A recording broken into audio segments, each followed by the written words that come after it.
بسم الله الرحمن الرحيم.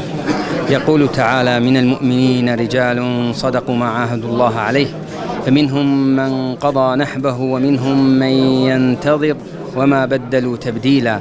نعزي أنفسنا والأمة الإسلامية أجمع وأهالي ماردين وتركيا وكل العالم الإسلامي بفقد العالم العامل الفذ العملاق حبر هذه الأمة، والذي قال عنه كثير من العلماء: لا يوجد أعلم في الحلال والحرام من شيخنا رحمه الله يوسف القرضاوي. فقدت هذه الأمة اليوم عالما لا يعوض. قال عنه صلى الله عليه وسلم عن فقد العلماء: إن الله لا يقبض العلم ينتزعه انتزاعا، وإنما يقبضه بموت العلماء.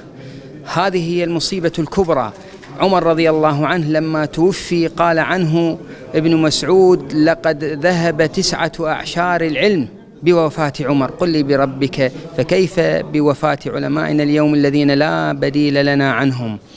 نعزي أنفسنا بهذا المصاب، نسأل الله جل وعلا أن يخلف على هذه الأمة أمثاله وخير منه.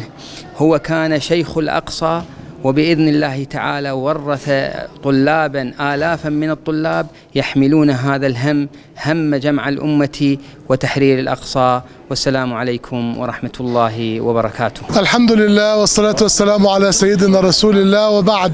فقدت الأمة اليوم عالمها الأكبر فضيلة العلامة الشيخ يوسف القرضاوي، الإمام الأمة، إمام القرن. الشيخ القرضاوي قبل أيام أتم 100 عام في التقويم الهجري، وأتم 100 مجلد هي موسوعة الإمام القرضاوي. أسأل الله تعالى أن يجعلها في ميزان حسناته، أن يرفع درجته في عليين، وأن يخلف الأمة خيرا، وأن ينفعنا بعلومه. إن الأمة اليوم فقدت علما كبيرا من أعلامها ورمزا عظيما من رموزها، ومجاهدا من كبار مجاهديها. جاهد باللسان وبالقلم، كان عالما موسوعيا، كان عالما فقيها، كان عالما مجددا، كان داعية اجتماعيا، كان أستاذا إنسانيا.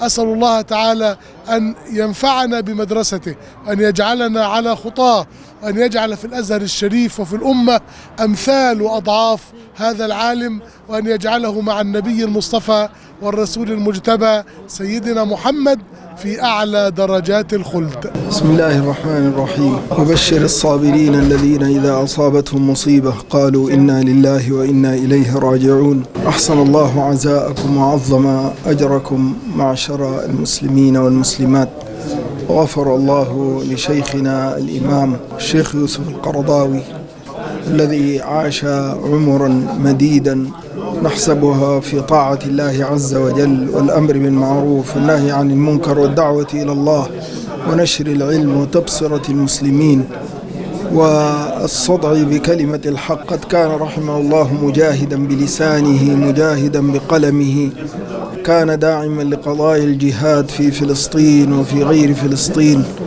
وكان ناطقا باسم المسلمين في كل قضية، يتألم لآلامهم وينطق بلسانهم، وما زال رحمه الله صابرا مرابطا، داعية إلى الله عز وجل بحكمة وبصيرة، حتى اختاره الله إلى جواره ظهيرة هذا اليوم.